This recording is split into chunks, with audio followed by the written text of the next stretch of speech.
Yeah, let me see here. Hope everybody's doing well out there, Americans. It's been obviously stressing people going through the vote, listening, uh, following the rules, basically, following the ideals of the country, and not at the beginning, but you could say later when people had the right to vote, right? Um, now that women also and black folk have the right to own property, technically, right? And vote, technically, right? I think this moment in history is definitely going to go down as some bigger than what um, the voters anticipate.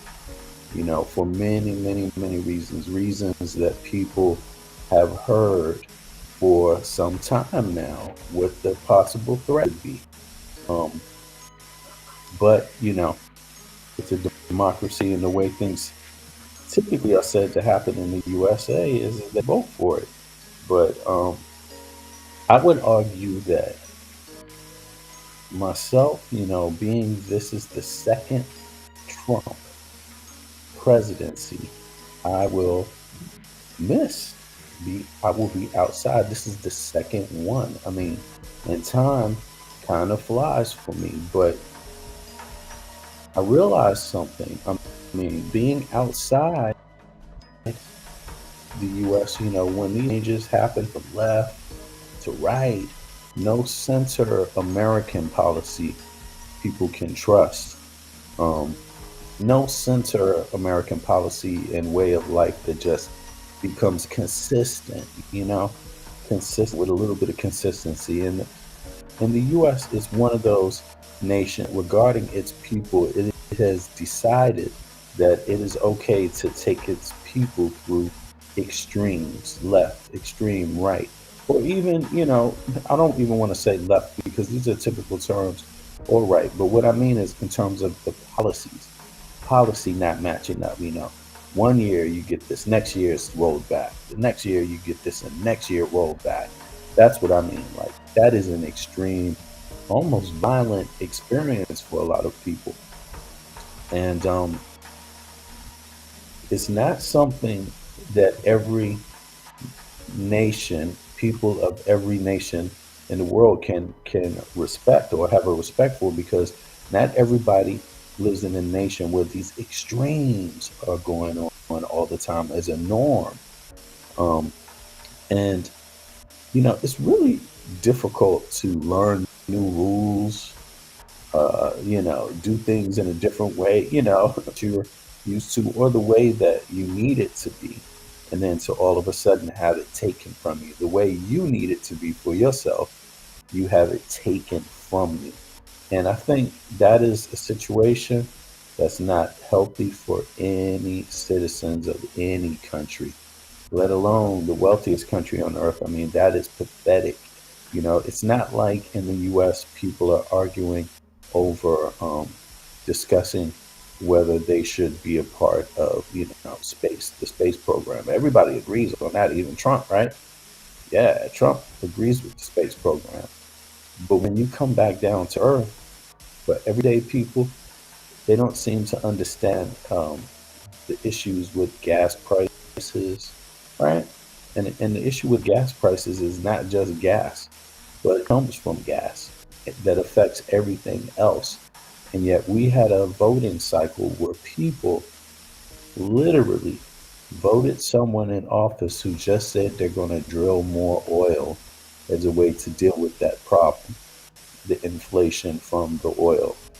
Uh, you know, if you want to distribute goods around, you got to use some kind of energy. And the United States has opted really to not diversify energy, not in terms of it being accessible to the public, not in terms of a large infrastructure investment. Although Biden did it, you will probably begin to see the rewards of that in 10 years down the line, because that is what infrastructure does.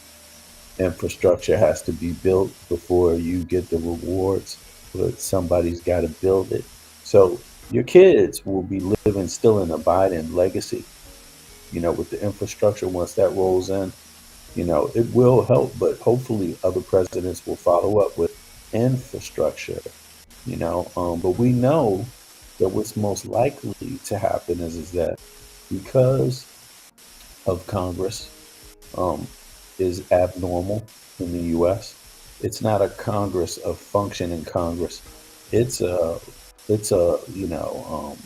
Wild West Congress where again the things that are center for most people is not the daily business. It's stopping things that are good for the average person is more like what the events are. So a reference to that could be, do you want student debt relief? That was a political question put to the voters. Congress voted for it. The Senate passed it. Biden signed it. Supreme Court with the Republican judges, they tried to hold it up. They tried to stop the rollout. So, and that's a rollout that would have a huge effect on people's lives, average people's lives, because you don't stay in student debt for years. That's a particular type of debt. You don't stay in that for years if things aren't a struggle. You see, and I'm talking about 20 years. People went over. It's insane, you know. Meanwhile, me missing my second Trump, uh, me missing my second Trump presidency.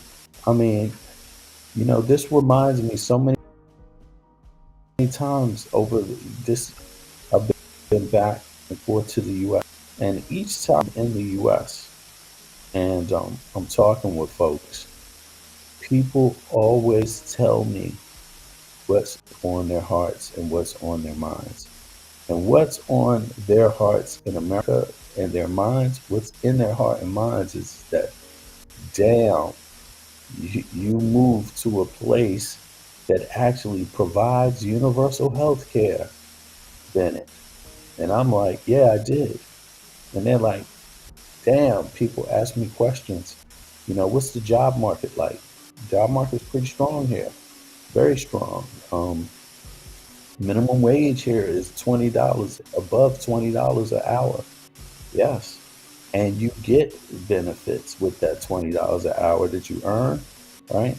You're not spending all of it on basic things like childcare, education. None of that money goes to any of that. Sure, you get taxed. They take the tax money and it goes to that. It goes to your health care. It goes to your free schools. It goes to, several things, a lot of things. And so you get a lot with that $20 minimum wage here. Um, but it just reminds me of how much of a battle that has been the entire time since the last time Trump was in office. People still don't have $20 minimum wage. In the U.S., they're still tripping over minimum wage, providing a decent, livable minimum wage to people, man, without child care being free, without health care being free, without education being free. Yes, and they're still struggling to even get a $20 an hour thing. Does that make is I mean, I don't know.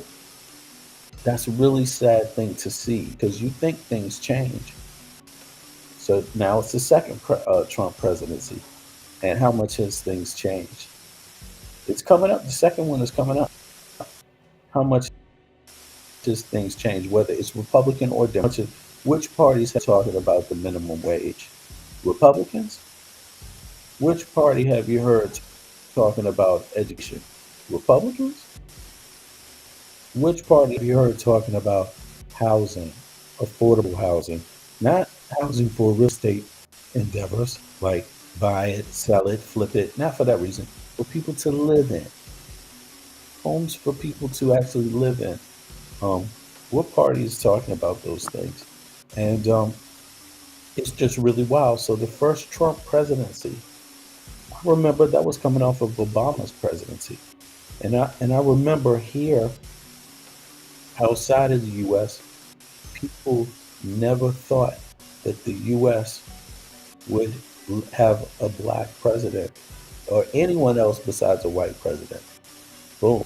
And even people in Europe were shocked because it's not too many countries in Europe where you would get a black president. No, right? But so in that case, the US was a little aggressive, right? But and there were even right wingers. This is how right wing stuff works. There was right wingers here that were even against Obama, against the idea, that they didn't like that. They saw that as an attack on Western culture. Literally, that was the conversation in Europe, for a lot of people. Not all, but for the wingers. Not the Democrat, not the leftists, but the right wingers. Right? And they were really going at Obama, the right wingers outside of the US, just like they were inside of the US, right? Well, now that right wing thing, it fed because at that time the MAGA movement hadn't existed. It fed into that MAGA movement. And so I had never seen this kind of right wing stuff that I had seen in Europe, right? I had never seen it in the USA before. But folks, as they say about the US does everything bigger. It does its good bigger and it does its bad bigger. And yes, it does both very big. And yeah, this is just some ridiculousness. As you can see, I have Biden. Excuse me, I got Biden up here. He's about to make a speech, and I was very happy about Biden's presidency. I thought he's an excellent president in terms of, yeah, he's proficient, excellent, excels, and he has some real strengths, like being able to work across the line. Biden got some bills passed through Congress, through the Senate, and to his desk to sign through his administration. How many did Trump get? And what's the difference inside of those bills? You see, um, that would be a good thing to examine right now. But for the listeners, but I've looked into it. So you know, um, to have such a split Congress and Senate, and to be able to get something passed, that's amazing, especially in this MAGA world. You know, where there's a guy like Trump talking every day as a free citizen, right? Um, yeah, but so now the U.S. is still, you don't hear Trump talking about minimum wage. He didn't run on raising minimum wage.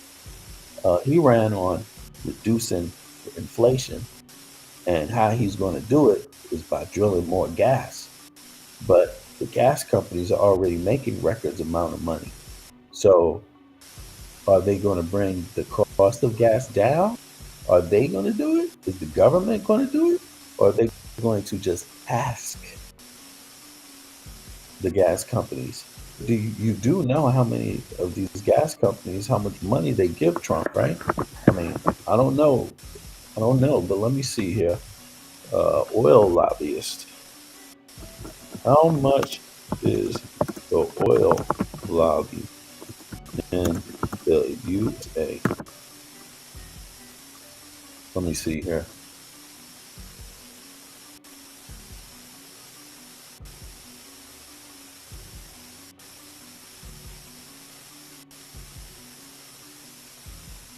$72 million on federal lobbying, reflecting high engagement due to the regulatory challenges and policies on emissions and vehicle standards.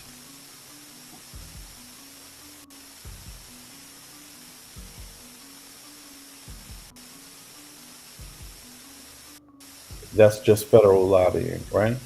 That's the 72 million. That's under 100 million. Let me see who else.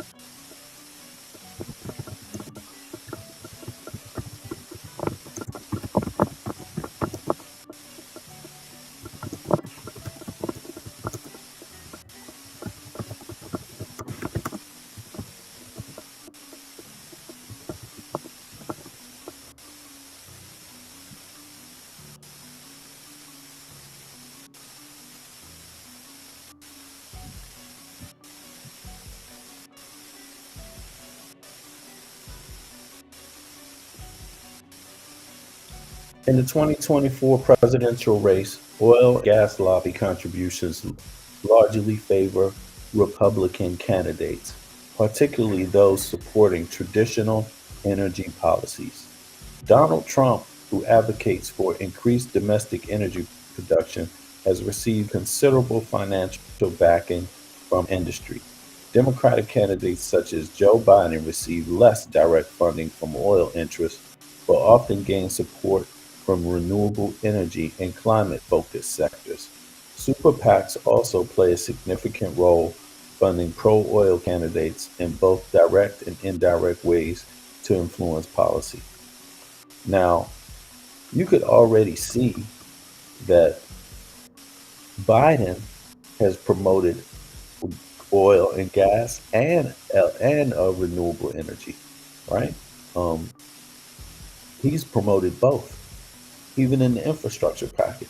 But when you talk to Trump, he's not promoting both as an option. You know, he's sticking to the oil. What does that mean? To me, that tells me that he is beholden to the oil companies. But should any president be beholden to any lobby group? I mean, in the USA, it's one thing to receive funds, but to be beholden particularly to them. And so one has to wonder, you know, do MAGA folks realize this about Trump? Do they realize it at all? About how much the policies affect everyday people's life. Like for here, the $20 minimum wage, that's a policy. That's a policy across the country. That's a federal level policy. In the USA, is there a federal level policy for minimum wage? Let me see here. Is there federal level policy for minimum wage in the USA?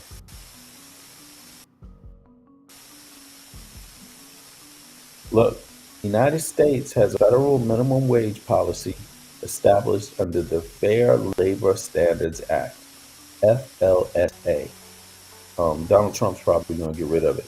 As of now, the federal minimum wage is $7.25 per hour, a rate that has been in place since 2009. However, states can set their own minimum wages, and over half have implemented rates higher than federal minimum. Some states and cities have raised their minimum wage to reflect local cost of living standards, with some even exceeding $15 an hour. So, okay, how many states have a minimum wage? Let me see here. Under, let's say, $11 an hour. First, I want to isolate those just to see. Um, okay, look, as of 2024, about 20 states have minimum wage rates set below $11 per hour. Many of these states have their minimum wage aligned with the federal level of $7.25 an hour. States in this group include Alabama, Georgia, Louisiana, Mississippi, and Texas. These are all strong Democratic counties. Let me see here. How many of these states voted for Trump in this last election? Let me see here. Donald Trump is the projected winner of 2024. Yeah. Okay. Okay, let me rephrase that question. Okay. This is very interesting. Minnesota. Okay, here. Let me get this. Alabama, Georgia, Louisiana, Texas. I think they all voted for. Did did vote for Trump this election? Let me see here.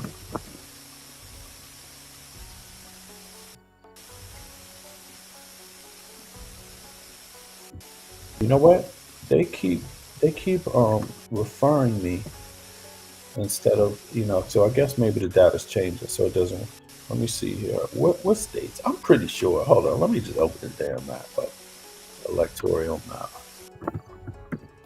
Election map. Maybe that's easier. Sorry, y'all. No, 2024. Blah, blah, blah. So here it is. All right. I know this is up on the screen, but let me bring this up for y'all to see. How about that? That'd be better. Can you see this? Uh, yeah, y'all can see this. Okay, so let me see here. I find what states. Yeah, all these states, y'all. Look at this. All of those states I just mentioned went to Trump. You know what the minimum wage in those states are?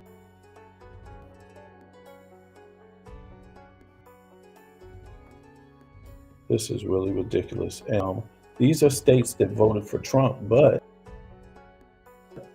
yeah,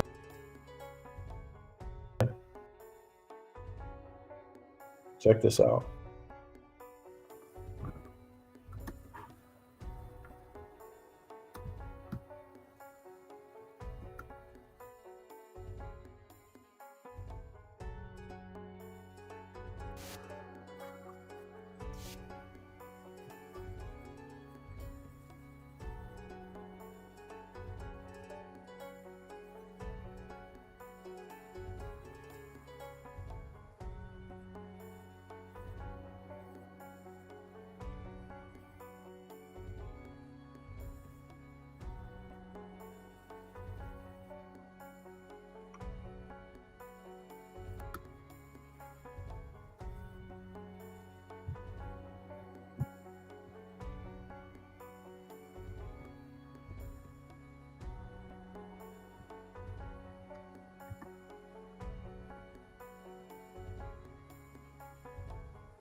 All right, so it says here that 20 states have minimum wage rates set below $11 per hour. Many of these states have their minimum wage aligned with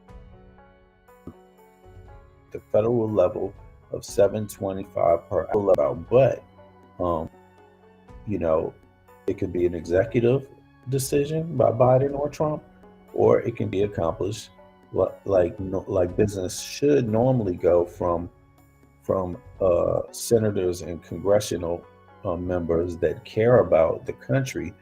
Usually, you would think they would take this up in Congress, debate it, set a federal level, but it hasn't been set since 2009, and that at that time in 2009, it was set to 7.25 per hour.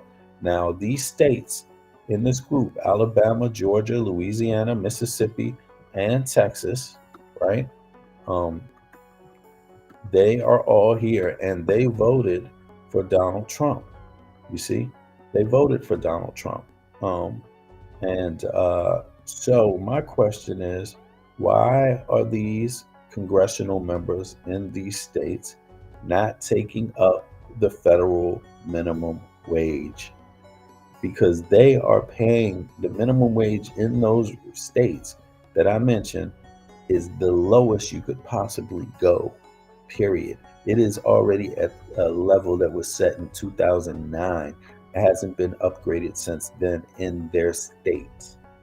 So the same states where they voted for Trump, These are the same people that are not pushing anything regarding the minimum wage being raised. So, goddamn, if you're making 7.25 an hour, yo, let me tell you, your problem is not just inflation. Anybody could guess that. Your problem definitely is not inflation. Your problem is something else. Yes. 2 seconds, y'all. 2 seconds.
Yeah, I'm back. Sorry about that. Where was I at? Yeah, the gas, right? So, drill, baby, drill. That's the economic plan. It's not the minimum wage. Hasn't been lifted on the federal level since 2009. No, that's not what Trump is talking about. That's not what MAGA is talking about. They don't want the minimum wage from 7.25 an hour to be risen to what it is in the country where I live, where it's $20 an hour and you get free childcare. But Trump's not concerned about that because his plan is drill, baby, drill. That's going to allow you to work more hours, um, therefore earn more money, therefore be able to pay for childcare and pay for education and pay for all those things with that $7.20 for 7.25 an hour. That's his plan. Drill baby drill. So you will be working $12 an hour for 7.25 an hour if you live in these states that are called Alabama, Georgia, Louisiana, Mississippi, and Texas. Now, ironically enough, if you look at this map, I mean, why? This is ridiculous, man. Yeah. Now, look, go to Michigan and Minnesota.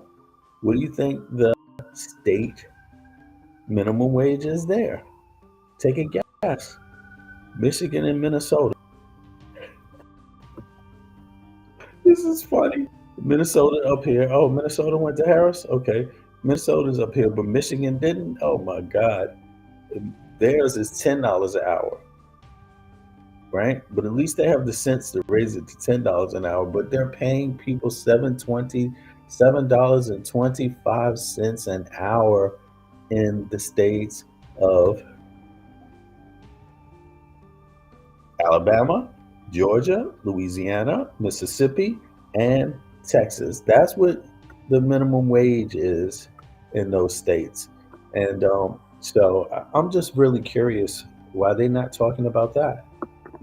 That's the middle class. I forget the guy who called Trump last night. One of the black dudes who's been I think he's a senator.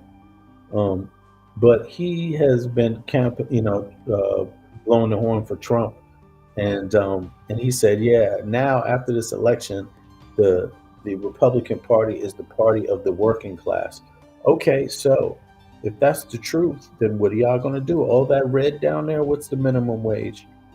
These people state have gone with a minimum wage that was set in 2009. That's crazy.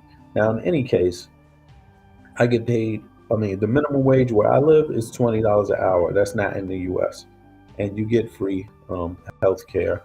You get health care, and you get child care. Yeah, and that's the thing. And yeah, so we'll see. But again, I can't understand why Americans are accepting it. Uh, why Americans are accepting it. Just this kind of hostile takeover, gaslighting.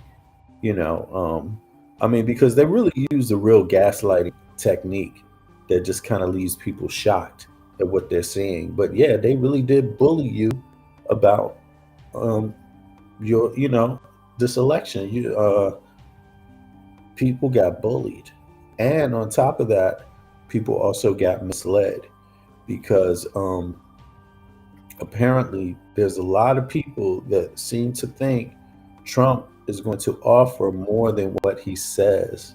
They like what he says, but um, they don't demand more than what he says because he doesn't get pushback in the news. He didn't get pushback for years in the news. He only got pushback from Democratic or left news, but right news didn't give any pushback, or even center media companies didn't give pushback to many of the lies. But also, a lot of the media didn't really cover the criminal activity of Trump. They just, kind of let you know. that it's happening. The federal government did it. They're charged with this, this, and this, but they don't really go in and tell you what's going on. I mean, the media didn't cover Trump's crimes heavy. It is a big crime, espionage, stealing thousands and thousands of documents in, what, 50 something boxes, 20 by 100 boxes. I don't know how many boxes. Is enough boxes to see from a mile away. You know what I'm saying? Like, those things aren't normal. So, you know, the American public expected that they would know what's in those documents, know the implications of it. And folks still don't know the implications of it because guess what? Some of it's missing, and Trump is not cooperating as usual. So, folks aren't just under threat of going in there with a poor leader, right? With no positive plan for the working class. I mean, he sounds like he has a negative plan for the working class, but in any case, that's not the only problem. One of the other problems is, you know, um, is Trump selling us to anyone that gives him a kickback? And again, there's a videotape where Trump talks about kickbacks, and he even laughs about it and says people that work for him know about kickbacks. He literally says it himself. So, to me, it seems like Americans are paying taxes. The taxes, they in some areas they're working, in other areas is not working at all. And when you look at representation, right? Um, when you look at representation, when you look at justice in the U.S., justice has not been done. The American people have not gotten justice for the crimes of Trump. And that is the worst possible outcome because now he's about to commit more crimes right in your face. And if there's a security apparatus in the country that says there's nothing they can do about that, that's not much of a security apparatus. So you have to wonder about the rest also. I mean, it's natural to think that way. You know, if Trump is a danger to the US, then you have to wonder what's the security apparatus doing about it. You see? But in any case, this map, these states, Trump says they're saying now that they're the working class party, right? Because of this election. That's what the Trumpsters are saying. But if you look at the states, Alabama, Georgia, Louisiana, Mississippi, and Texas, they have not raised their minimum wage since 2009, and that's $7.25. Do you think your problem is inflation, or do you think your problem is that the minimum wage in your states, by your state leaders, they have not risen it since 2009? Who can pay bills making $7.25 an hour? That's the minimum wage. That's the federal minimum wage set in 2009. States must follow it or states can do better. Many states are doing better than that. But guess what? States haven't changed it at all since 2009. Alabama, Georgia, Louisiana, and Mississippi. They haven't done anything about that. And Texas since 2009. And you don't hear Trump talking about it. He's talking about drill, baby, drill. Well, you drill, baby, drill. You produce some more things of oil, barrels of oil to move around for a person that gets, have to work overtime now to make more money. $7.25 an hour. So 2 more hours, 3 more hours, 4 more hours. That ain't shit with $7.25 an hour. Where I live outside of the U.S., the minimum wage in this country is $20 an hour. Yes. And you get child care and free education, even paid education with that. And a number of other things. You get, not only is it $20 an hour here, but it's also 5 weeks paid vacation every year. Yes, with that same $20 minimum wage job, because that's the minimum here. Everybody gets that. In the US, these people who voted for Trump, they look at this. These states right here, the ones that voted for Trump, you should want to know what their minimum wage is on the state level. On the state level, you should want to know what their governors, that you should want to know what their elected officials on the state level think about these people. 7.25 an hour is the minimum wage in Alabama, Georgia, Louisiana, Mississippi, and Texas. If you go up north to Minnesota and Michigan, Michigan, boy, it's a little bit better. It's $10 an hour, $11 an hour, something between 10 and 11 in Michigan and Minnesota. But these are the states, all these states pretty much except Minnesota voted for Trump. Do you think they're having an inflation problem, or do you think they're having a state level minimum wage problem? You tell me. I don't, you tell me. But yes. Let me see what else here. So there's other states that they have gone way beyond this. Let me see. Let me find out since let me see. Minimum wage in the US, that's the Fair Labor Standards Act, FLSA. That was established in 2009 at 7.25 per hour. Some states and cities have raised their minimum wage to reflect the local cost of living standards, with some even exceeding $15 an hour. Wow. But that's not Alabama. Uh, that's not Alabama, Georgia, Louisiana, Mississippi, or Texas. So let's see what states have a $13 an hour or higher minimum wage in the USA. Let's see here. Let me see what states have higher, and this is a state thing. Now, don't get me wrong, the minimum wage federal law hasn't been changed since 2009. That means nobody in Congress has changed it since 2009, and that is $7.25. So that means states must pay at least $7.25 an hour for a job or higher. And guess who doesn't do higher? A lot of them Republican states did not do higher than that. California, minimum wage, $16. Connecticut, minimum wage, 15, almost $17 an hour. Delaware, $13 an hour. Hawaii, $14 an hour. Illinois, let me see, let me look at this map. Illinois, where is it out here?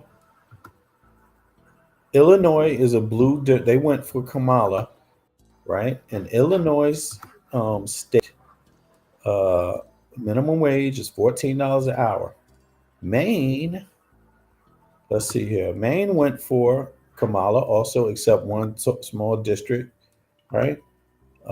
Their minimum wage is over $14.15 an hour. Maryland, another Kamala state, $15 an hour. Massachusetts, another Kamala state, $15 an hour. New Jersey, $15 an hour. New York, $16 an hour.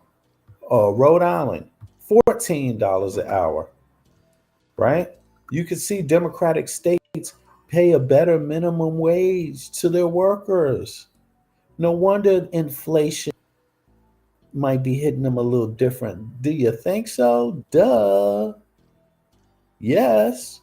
But you don't hear these people down there that voted for Trump in what states? Alabama, Georgia, Louisiana, Mississippi, and Texas.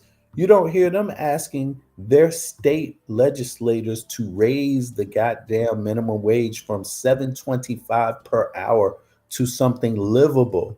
No, instead, they down there talking about inflation. Shit, you got a minimum wage problem. That's what you got. That's exactly what you got. Yeah, everybody got an inflation problem, but you specifically have a minimum wage. Yo, let me get in the chat. I'm sorry, y'all. I've been up here tripping. Let me see. Things worth knowing. What's up, Bev? Yeah, yeah. Let me drop the link now. I'm sorry. I'm sorry about that. I just realized that the chat, y'all in the chat, I wasn't ignoring you. My fault. I was just trying to get these thoughts out real quick. Check this out. The minimum wage, Bev says the minimum wage is too damn low. Look, in them federals, look, the people that voted for Trump, their minimum wage is $7 an hour in those red states. Alabama, let me read them again. Alabama, Georgia, Louisiana, Mississippi, and Texas, $7 an hour. You don't hear Trump talking about raising the federal minimum wage, which hasn't been raised since 2009 when this $7 was set. Alabama, Louisiana, Mississippi, Texas, state legislators haven't raised the damn minimum wage since 2009. And these people down there telling them it's inflation that got you. It's inflation that got you. No, it's your state legislator that got you. Gotcha. Whatever corporations is working down there is in the pocket. Your state legislators in there. That's the problem. Damn. Yes, y'all. This is facts. Meanwhile, where I'm living, none of these people look, none of those people, north or south, not too many of them get help with childcare, right? You know, childcare is a big issue, right, in the USA. Well, where I live, the country I live, the minimum wage is $20 an hour, and you get childcare and paid education with that, free education. That's what you get with it. Here in these states, you don't get a damn thing damn near in these southern states. On top of that, it's $7 an hour. Okay, hold on now. Hold on. I'm sorry. I got to go over to Biden now because he's about to speak. As we can see, let's go over to Biden. Sorry, I want to hear this.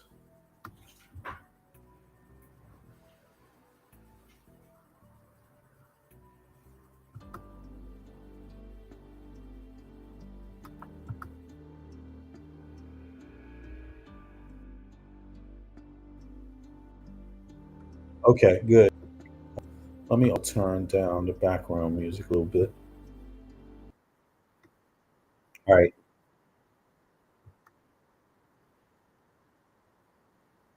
Hey, uh what's the word for the day? What's up? Good to see you. Did y'all see the link? Yeah, I dropped the link down there. Here is the link for anybody to want to hop up real quick. All right, so let me just pull this down. They're checking up for Biden. They're getting ready for Biden. So now that we've seen that, but so again, just that point, you need to ask Trump. Trump, are you going to push Congress to raise the federal minimum wage? Yes, you need to do that. 2 seconds.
Okay, sorry, y'all. I just had a phone call. Now, I've been talking about Trump, the federal minimum wage. Um, the federal minimum wage hasn't been risen since 2009, y'all. Congress has neglected the American people. Um, and so it hasn't, nothing's been done on it. But states, in 2009, it was set to $7.25. But states can make it as high as they want, right? And if we go back to this map here, we will see that the states that voted for Trump, right? If you can see this, can y'all see this? Hold on, let me see something. Let me go back to it. Yeah, there you go. Now, the states that voted for Trump, let me read them off again: Alabama, Georgia, Louisiana, Mississippi, and Texas have not raised their minimum wage since 2009, since it was set. And this is on the state level. The state legislator can do that themselves. They don't need the president, they don't need Congress, they don't need nobody. But can see these people in these states have also said that inflation in the economy is their biggest problem. But let me tell you something. If your state minimum wage is $7.25, that's your biggest problem. It's not inflation. It's not. If your state got a minimum wage for $7, yo, that's the problem right there. Sure, you have inflation. Everybody has inflation. Go fuck off. Inflation's not special. $7.25 minimum wage is really, really special in a bad way. In a bad way. Yes. Now, if you look to all that blue area to the top, to the right, all of that blue area up there, let me tell you who gets paid more minimum wage, has a better state level minimum wage. Okay? Minnesota does. Michigan does. Right? Now, look at this. California, blue state, voted for Kamala Harris. $16 state set minimum wage. Connecticut, another blue state, voted for Kamala. Ever heard of her? The state thought of its people good enough to give them a $15 minimum wage. Blue state. Delaware, another wonderful state, voted for Kamala. Ever heard of her? Those legislators on the state level felt their people deserved at least $13 minimum wage an hour. Hawaii, blue state, they voted for Kamala. Ever heard of them? Their state legislatures decided that their good people of Hawaii deserved at least $14 an hour. Illinois, another blue state, right? Illinois is a blue state. Yes, it is. 19 electoral votes. Illinois found it, their state's legislator found their people so important that they get paid $14 minimum wage an hour. Maine, blue state, voted for Kamala. Ever heard of them? Outside of that one district, up there to the right. They found their good people good enough to give them $14 an hour. Maryland, blue state, they went for Kamala. Ever heard of her? Their state legislator found their people so important they get $15 an hour minimum wage. Massachusetts went for Kamala. Ever heard of her? Ever heard of Massachusetts? The minimum wage, their state legislator found their people important enough to pay them $15 an hour.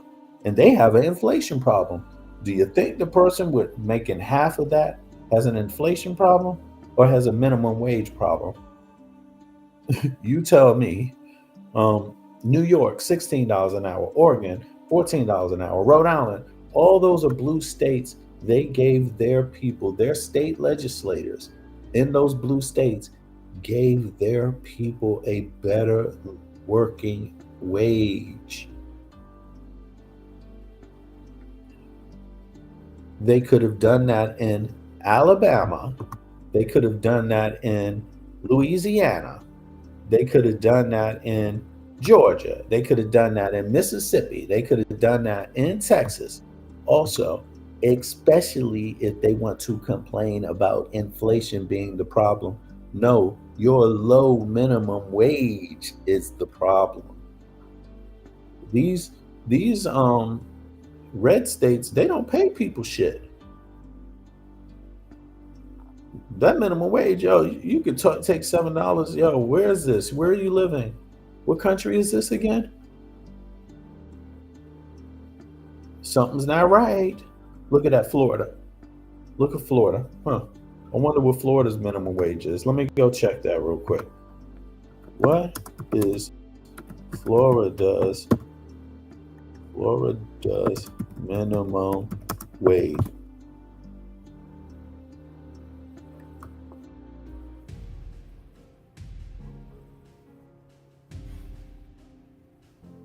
Florida's minimum wage. It's 13. Okay. So the school mandates a $1 increase each year until wage reaches $15. Okay, Florida also sees proportional increases within the minimum cash wage currently set at 19.98 per hour. What is 9.98 an hour cash wage? What the hell is a cash wage? That sounds fair. Yeah. In any case, yeah. So again, we need to look at what we've just done, um, and what the reasoning was behind it. People voted for Trump because they said the economy. Yeah, and your minimum wage is a part of your economy in your state, right? And you could see that that kind of reflects the urgency of people. But I would say people that live in those states that get 7.25 an hour minimum wage, they need to be demanding childcare in those states, because think about more than yourself. Even if you get paid more, how could somebody get paid? Here's Biden shit. How could somebody get paid more, than, I mean, and have for less?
But MAGA can do it.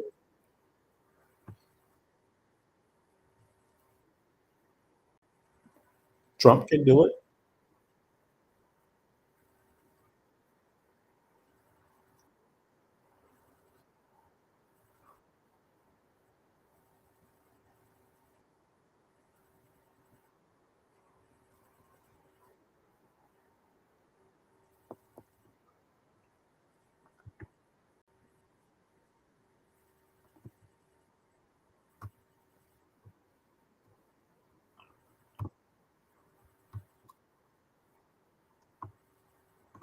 Oh, you can't hear him?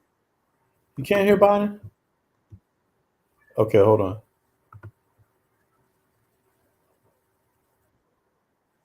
Can you hear it now?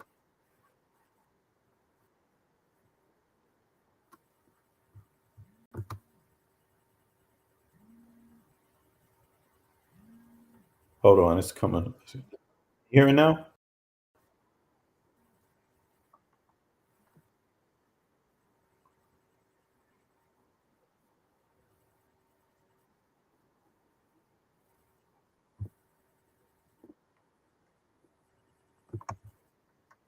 Can y'all hear it now? Uh, Let me see. Put a one in the chat if you can hear it, or put a two in if you can't.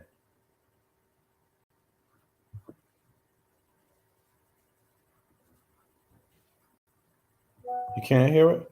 Okay. Huh. Let me play it now. Tell me, can you hear it now?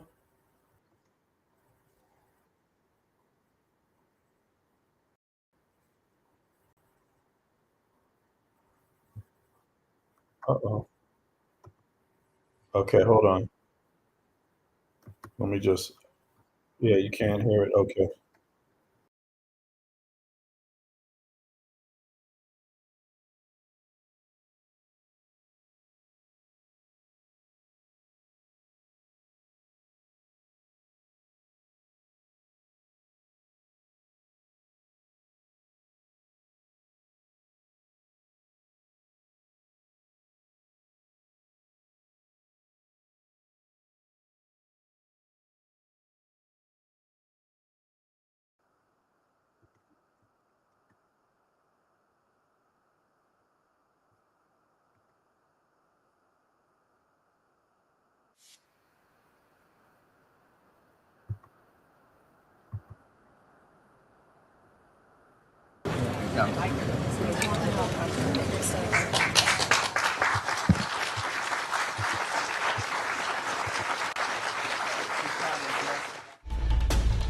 This is an ABC News special report. Okay, can you hear it now? Now reporting, David Muir.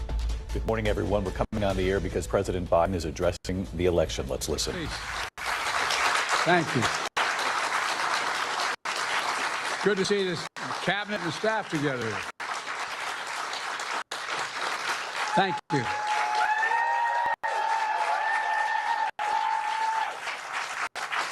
Thank you, thank you, thank you. Please. Thank you, thank you, thank you. Yeah, it's good to see you all. Particularly good to see my granddaughter sitting in the front row here. Hi, Finn. How are you, honey? For over 200 years, America has carried on the greatest experiment in self-government in the history of the world. Okay. That's not hyperbole, Thank that's you. a fact. We're the people. The people vote and choose their own leaders, and they do it peacefully. And we're in a democracy.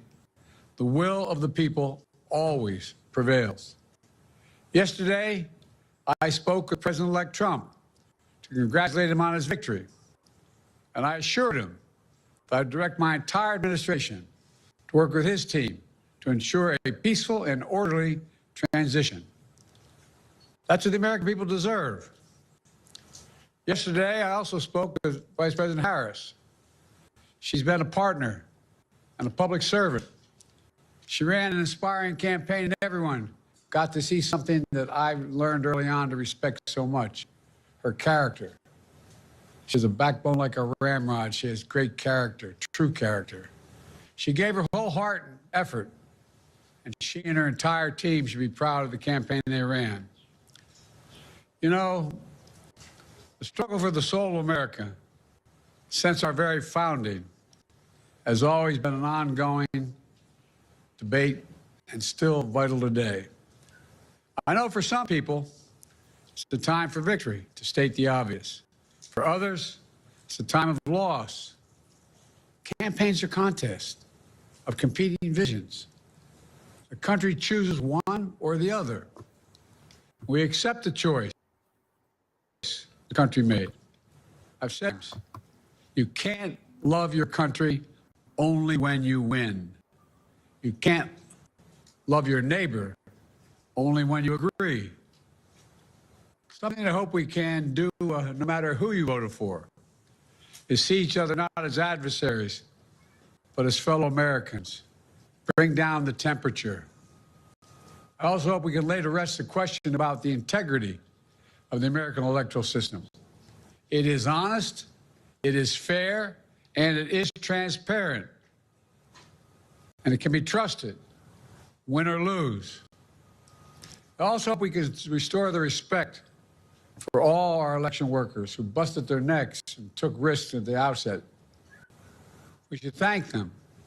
Thank them for staffing voting sites, counting the votes, protecting the very integrity of the election. Many of them are volunteers who do it simply out of love for their country.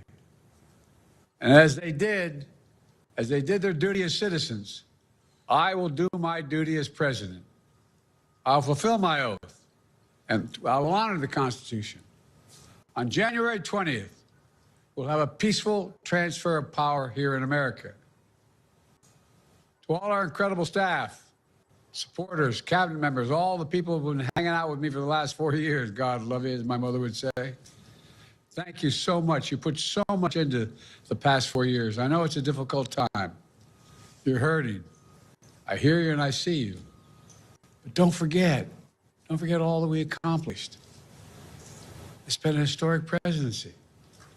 Not because I'm president, because what we've done, what you've done. A presidency for all Americans.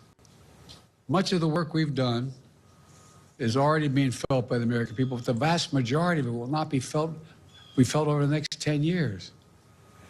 We have legislation we passed that's just only now just really kicking in.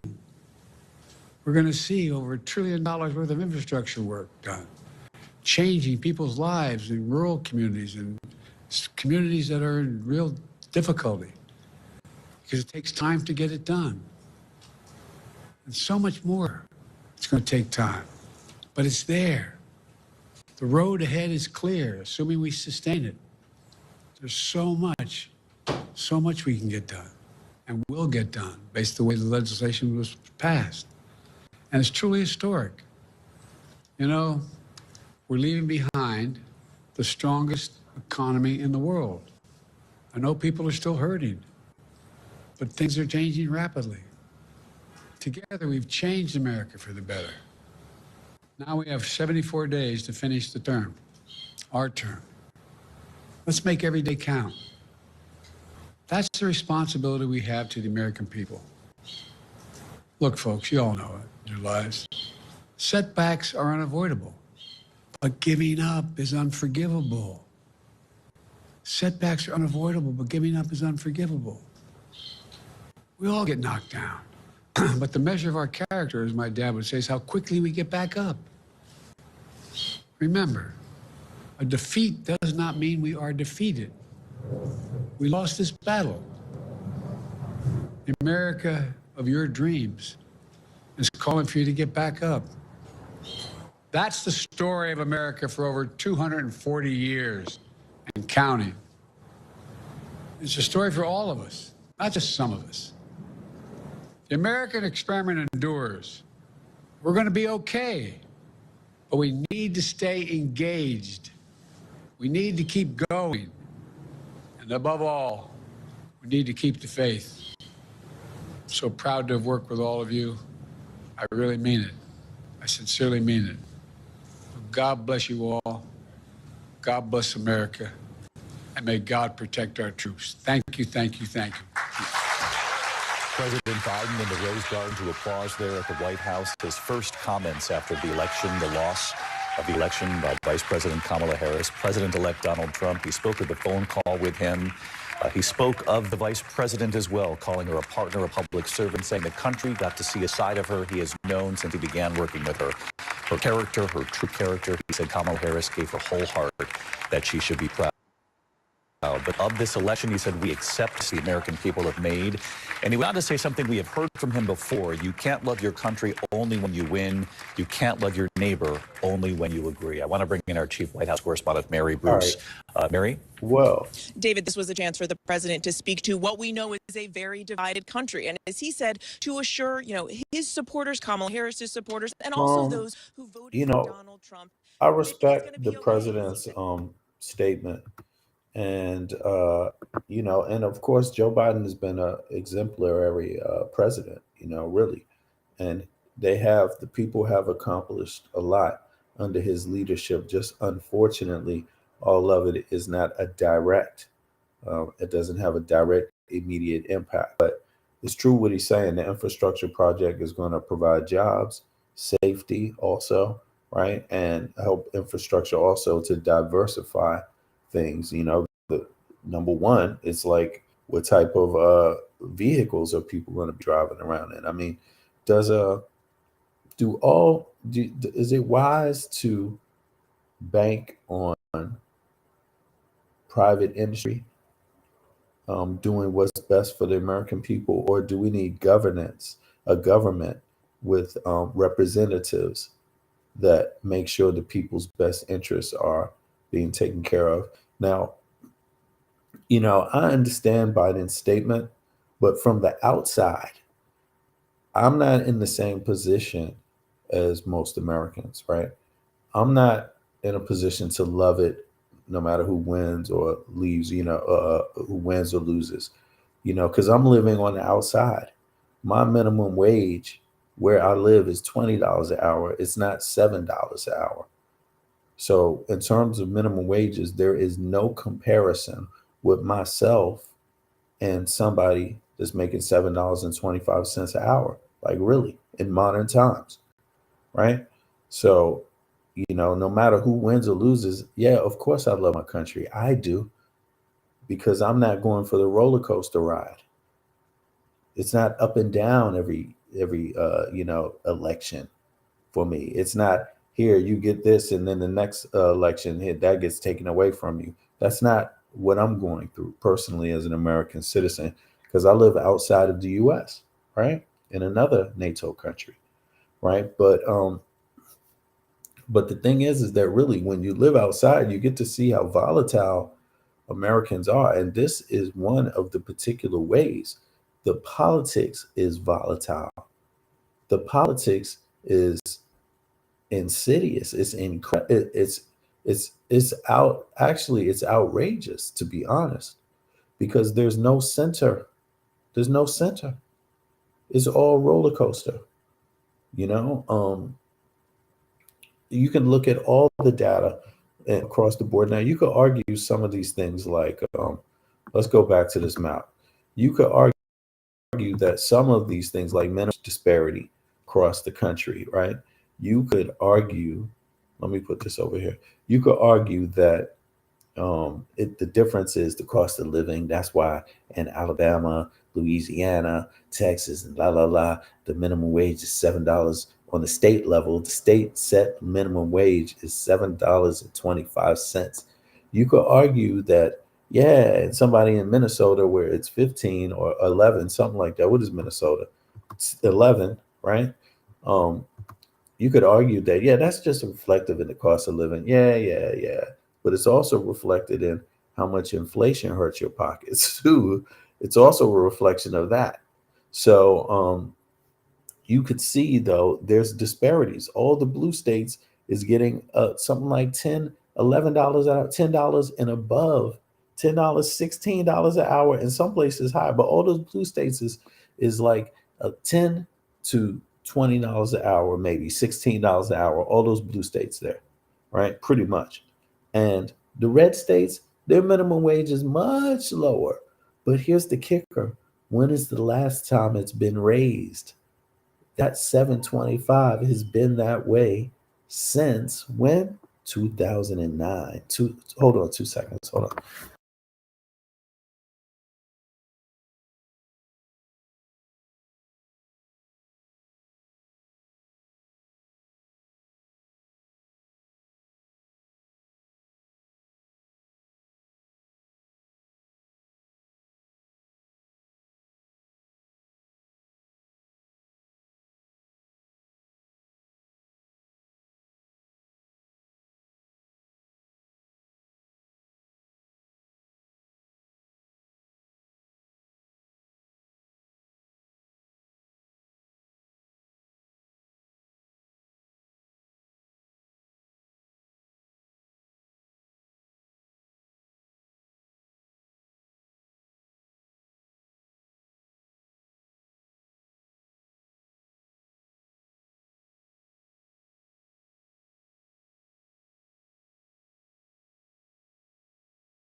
All right, I'm back, y'all. Sorry about that. Yeah, I just had a delivery coming through. Um, yes, but you see now, of course, for these people, you don't hear Trump talking about the federal raising the federal minimum wage during an economic crisis. No, you don't hear that. That's not part of his sales pitch, right? Because he could do something about that as the president. He could advocate for his majority, Congress or Senate, and the Democrats would have to go along with this. The Democrats, because they've already done it in their states, they're for a minimum wage being lifted throughout the country, right? But guess who's not? Republicans.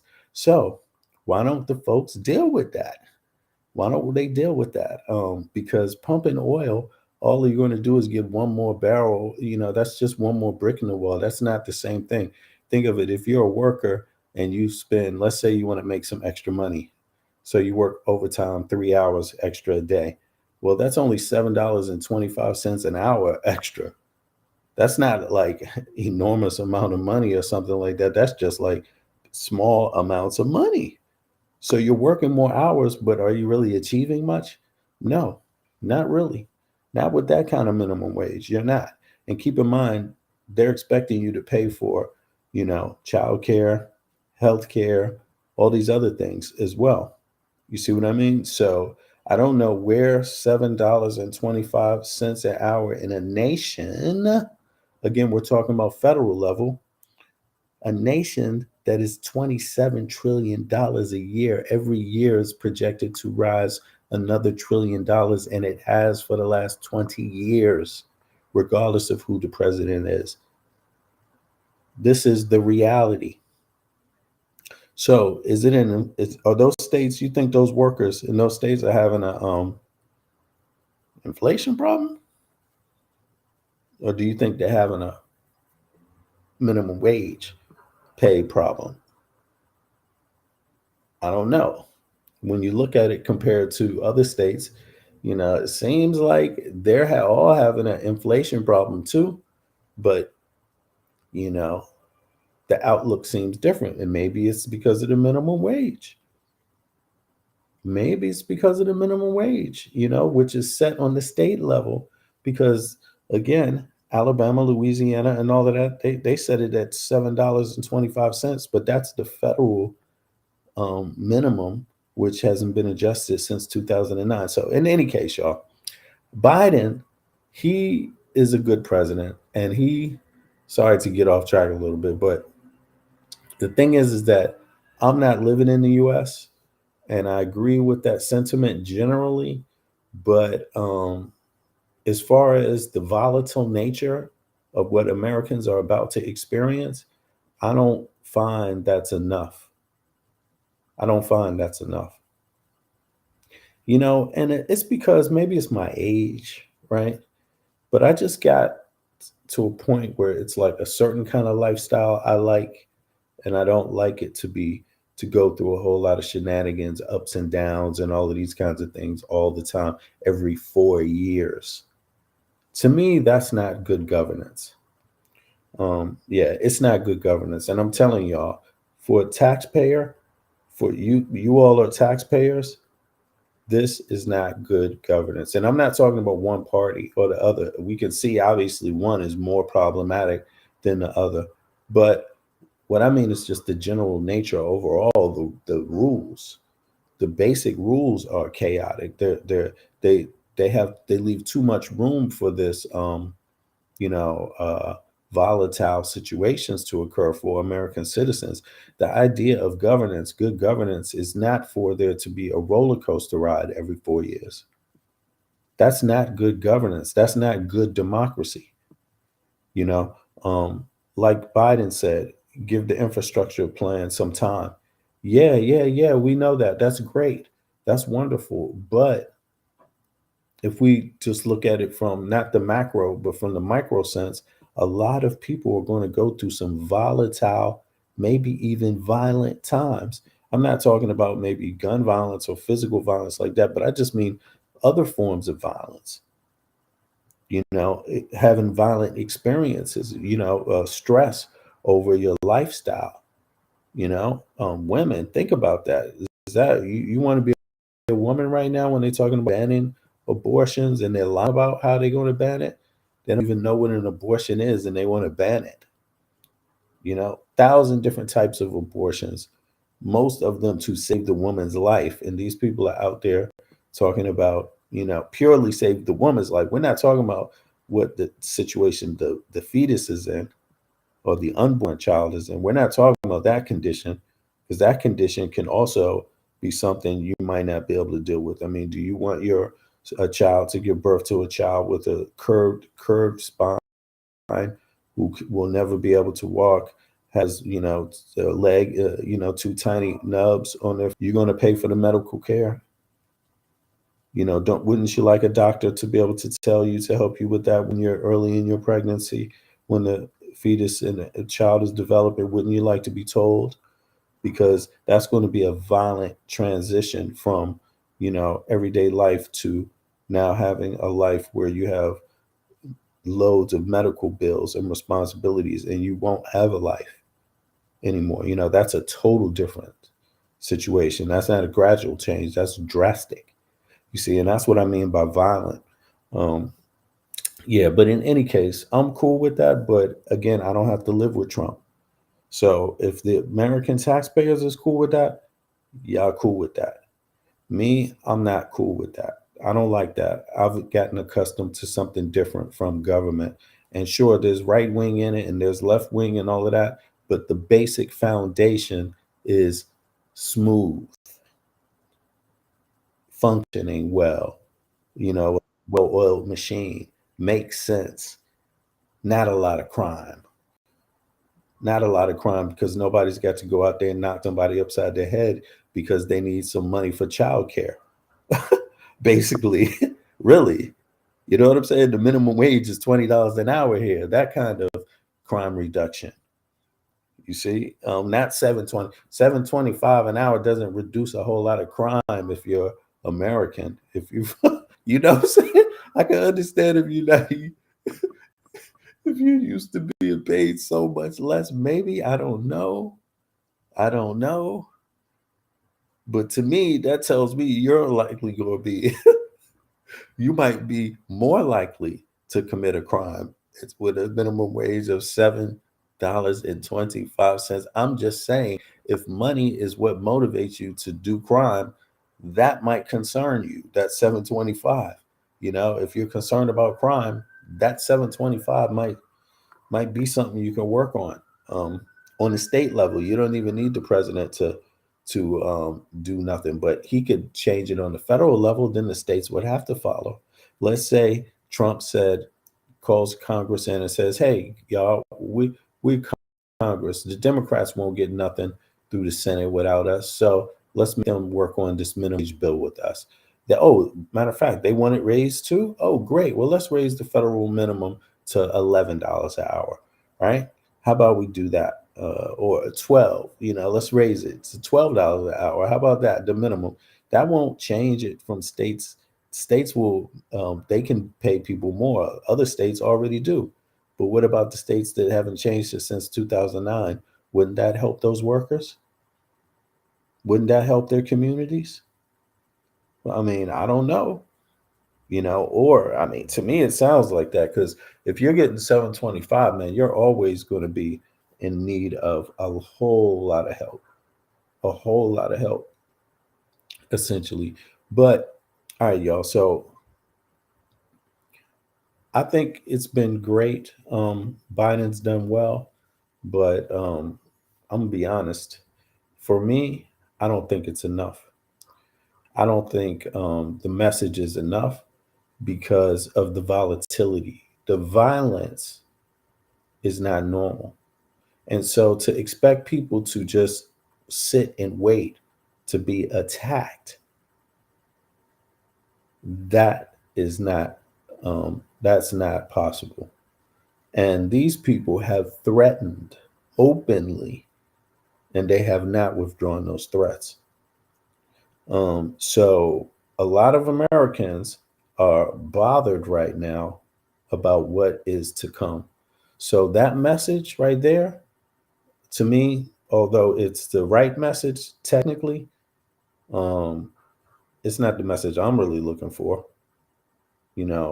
myself. And I'm cool with Biden on his what he's done, but that right there, to me, I don't know, man. It's hard to ask people that have been abused to go back with their abuser. That's essentially what the problem is here. And people really were abused. That's not a fake thing. That's not a made up thing. People were abused by Trump, abused, not just in his campaigning, but as a president. He stole from the country. He's been stealing from the country the entire time, even before he was president, through fake bankruptcies, state, not paying, defrauding the taxpayers in New York through his real estate schemes, you know, asking people, everyday people, to just go ahead with Project 2025 and hope that the system holds.